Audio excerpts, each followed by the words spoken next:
निर्तल उज्ज्वल हिरंबर हरदमंबे परवा अथा है वार पार नहीं मध्यतम ग्रीब जो सुमर सिद्ध होई गणनायक गलता न करो अनुग्रह सोई पारस पद पर आदि गणेश मनाऊं गणनायक देव देवा चरण कमल लाऊं आद्यंत करूं सेवा परम शक्ति संगीतम रिद्धि सिद्धि दाता सोई अवगत गुण अतीतम सत्य पुरुष निर्मोही जगदम्बा जगदीशम मंगल रूप मुरारी तन मन अर्पों शीशम भक्ति मुक्ति भंडारी सुर नर मुनि जन धावे ब्रह्मा विष्णु महेशा शेष शेष मुख गावे पूज्य आदि गणेशा इंद्र कुबेर सरीखा वरुण धर्म राय जावे समर्थ जीवन जी का मन इच्छा फल पावे 33 कोटि अधारा दावे शेष 88 उत्तर बहुजल पारा कट है यम की फांसी 33 कोटि अधारा दावे शेष 88 उत्तर बहुजल पारा कट है यम की फांसी कर जोरों विनती करूं डरूं चरण पर शीश गुरु जी राम देवानंद जी महाराज ने दियो नाम बख्शीश कोटि कोटि सिजदा करूं कोटि कोटि प्रणाम चरण कमल में राखियो मैं बंदी जाम कुत्ता हूँ गुरुदेव का रामपाल दास का नाम गले प्रेम की जेवड़ी जाके चोभा जाऊं तो करो तो बावड़ू दूर दूर करो तो जाऊं जो राखो तो हीर हूँ जो देव सुख जय इब के सतगुरु मिले सब दुख आँखों रोए चरणों ऊपर शीश धरूं कहूं जो कहनी परम पिता परमात्मा पूर्ण ब्रह्म परम अक्षर ब्रह्म कबीर परमेश्वर जी हैं। ये अनंत ब्रह्मांडों के उत्पादक है, ये सब के सृजनहार है। परमात्मा की खोज में आत्मा उसी दिन से लग गई जिस दिन से ये इस काल के जाल में फंसी थी, क्योंकि जो सुख इस आत्मा को सतलोक के अंदर था, यहाँ इस काल के लोक के किसी कोने में नहीं है। उस सुख की खोज करते करते ये महास्वर्ग में भी पहुंच गई, जिसको यहाँ का सबसे सुप्रीम यानी सबसे श्रेष्ठ सुख में सथल बताते हैं।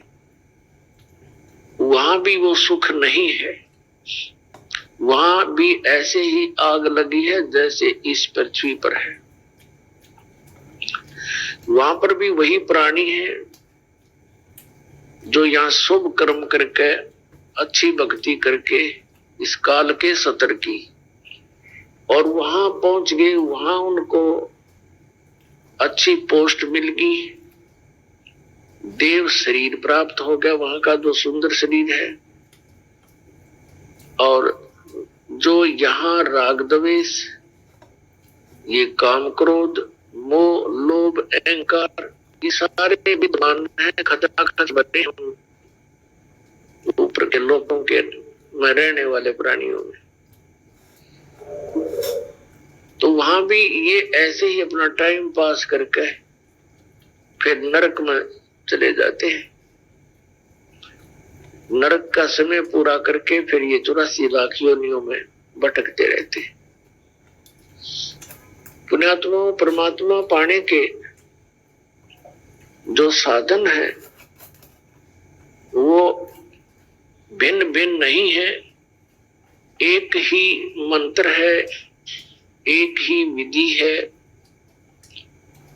यानी एक जैसे ही वो सब क्रियाएं हैं।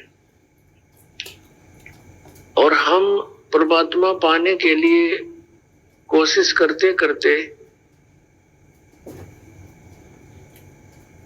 अपने जीव सतर की सोच से और अन्य लोक वेद के आधार से हम महापुरुषों से मिलते हैं, क्योंकि ये विशेषकर हिंदू धर्म के प्राणियों में, पुण्यात्माओं में एक विशेष आस्था है परमात्मा की, और उनको इतना ज्ञान है सदग्रंथों के आधार से कि गुरु के बिना मोक्ष नहीं होता। ये तो प्रत्येक हिंदू धर्म के पुण्यात्मा के, चाहे कोई भक्ति करता है या ना करता है, तो वो भी ये जरूर अवश्य कहता है।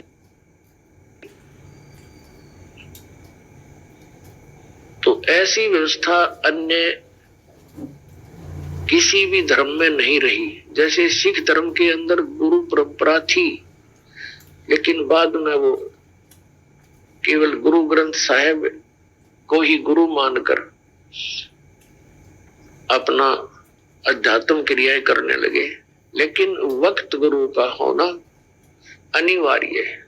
जैसे ये पवित्र ग्रंथ, गुरु ग्रंथ साहिब, पवित्र श्रीमद् भगवद गीता, पवित्र वेद, पवित्र पुराण, ये तो एक आदरणीय सदग्रंथ है, महापुरुषों की जानकारी है, भगवान के विषय में लिखा है इसमें। ये तो ऐसा समझो कि हमारे औषधि की बुक हो, औषधि की पुस्तक है, और उसके जानकार की आवश्यकता है जो वैद्य हो, और वैद्य वही सफल होता है जो औषधि की पुस्तक में लिखी हुई सब जड़ियों को इकट्ठा करके मिला कर समझ के जड़ी बनाता है। इसलिए वक्त गुरु की आवश्यकता है। तो पुण्यात्माओं, इस धारणा के अनुसार इस आवश्यकता की पूर्ति के लिए ये प्राणी गुरुओं के पास जाने लगे। अब श्रद्धालु को कोई ज्ञान नहीं होता, क्योंकि वो तो जिज्ञासु होता है। जैसा भी उसके गुरुजी साधना करने को कहते हैं वो समर्पित होता है, वैसे ही करता है। तो पुण्यात्मा सभी भक्ति भी कर रहे हैं, और बुराइयां ज्यों की तो बढ़ रही है।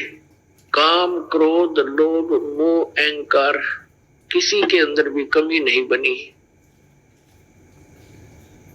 इसका कारण क्या है कि पूर्ण संत ना मिलने से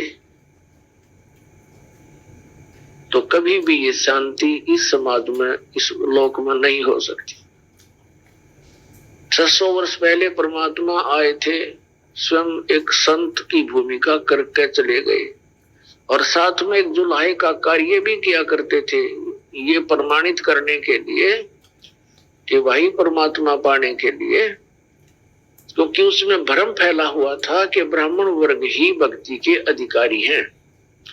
बाकियों को तो इन्होंने ऐसे लगा दिया था, श्राद्ध सूद निकालने खातिर क्रियाओं में उलझा दिया था, और विशेषकर यही माना जाता था कि ब्राह्मण ऋषि, महर्षि, घर त्याग कर चला गया जो व्यक्ति वही परमात्मा पा सकता है, या घना बड़ा सेठ दान करता हो। तो परमात्मा ने सब शंकाओं का निवारण करने के लिए एक शूद्र जाति में रहना पड़ा। उसमें छुआछूत चरम सीमा पर थी, अत्यधिक छुआछूती। ब्राह्मण लोग शूद्रों को निकट भी नहीं आने देते थे, दूर से बात करते थे।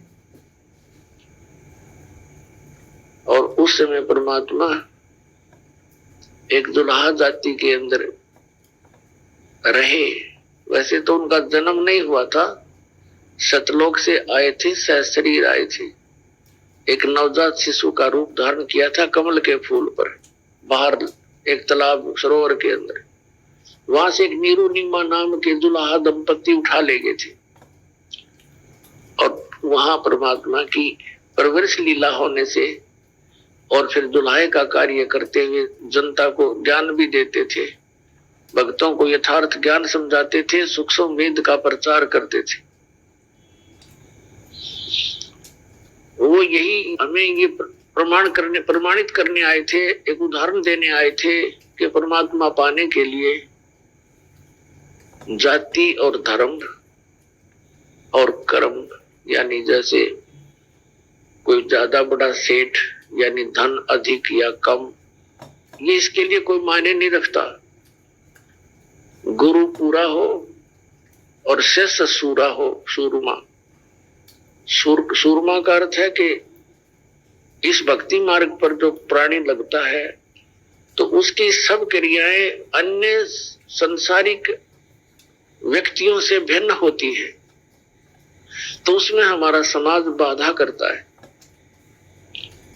और जो उन बाधाओं की परवाह ना करते हुए आगे बढ़ता है इस भक्ति मार्ग पर, वो सूरवीर होता है। कौन कौन थे सूरवीर? जो आप जी को बहुत, जिनका ज्ञान है सुप्रसिद्ध है।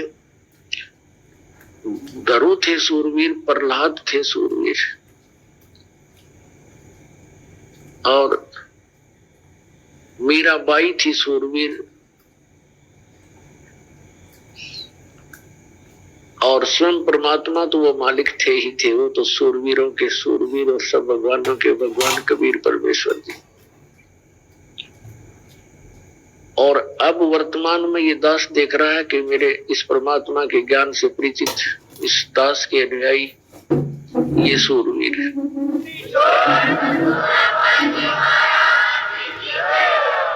क्योंकि क्रोथा कांड के दौरान इस दास को इतना बदनाम कर दिया गया था, झूठा, और इतना परेशान किया गया परमात्मा के बच्चों को, लेकिन ये सूरवीर थे, ना किसी से लड़े और ना डरे। संत का यही एक नियम होता है, लड़े भी नहीं और डरे भी नहीं, तो परमात्मा साथ देता है। आज हम सफल हुए, पूरा विश्व के अंदर ये ज्ञान जाएगा, परमात्मा का साथ हमारे साथ रहा और रहेगा, क्योंकि ये काम उसी परमात्मा ने शुरू करवाया है। ना हमारा कोई खानदानी पेशा, ना दादे परदादे माता पिता ने कभी ये काम कराया, ना दास को ये मजदूरी दी। तो दास का उसी दिन से ये अटल इरादा बन गया था, सिर जाओ से डट जाओ, परमात्मा के चरणों में ये शीश जाए तो सफल हो।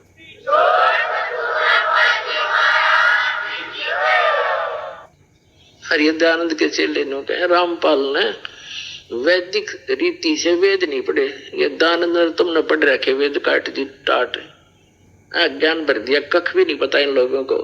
और सबसे बड़ी खुशी तो ये मनानी चाहिए, इनको कुछ अकल आनी चाहिए जो विरोध कर रहे हैं दास का, कि ये कहते हैं रामपाल ने संस्कृत नहीं आती, और ये सारे ग्रंथ खोल के दे दिए। तो यही दिमाग से काम ले लो, हु इज रामपाल? ये दास उस परमात्मा का।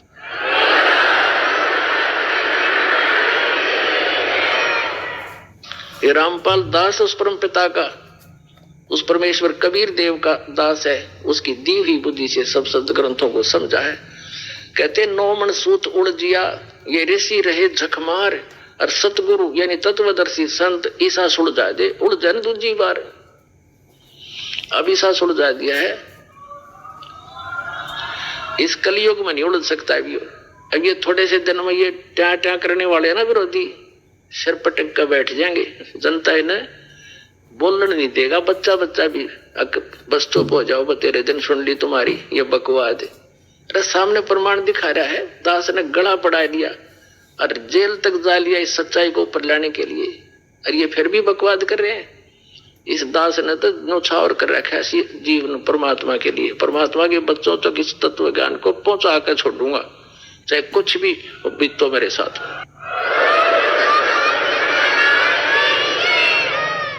गदर मचा रखे नकली संतों, आचार्यों, शंकराचार्यों ने दुनिया डबो दी। इतने अनमोल जीवन को नाश करें, इनको पता नहीं कि इतना कीमती जीवन है इनका, और इस सत साधना से इनको यहाँ भी सुख है और वहां जाएंगे जहाँ सदा सुखी। जा जाने के बाद फिर साधक कभी लौट कर नहीं आता। तो पुण्यात्मा, आप जी का सौभाग्य है कि काल के दूतों ने परमात्मा के इस अनमोल धन को पाताल में डाल रखा था, यानी ये समझ लो कूड़े के ढेर में घना नीचे दबा रखा था। अब दास पे कृपा हुई, रजा मालिक कबीर भगवान का साथ दास के साथ है, तो अब ये धन आपके रूबरू हो पाया है।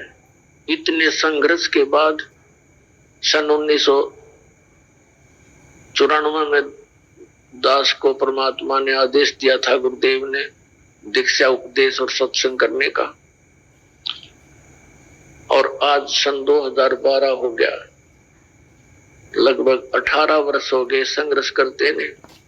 -0 से भक्ति को ऊपर उभारा है परमात्मा कबीर जी की दया से। बिल्कुल नामो निशान नहीं था, ना भगवान का ना भक्ति का।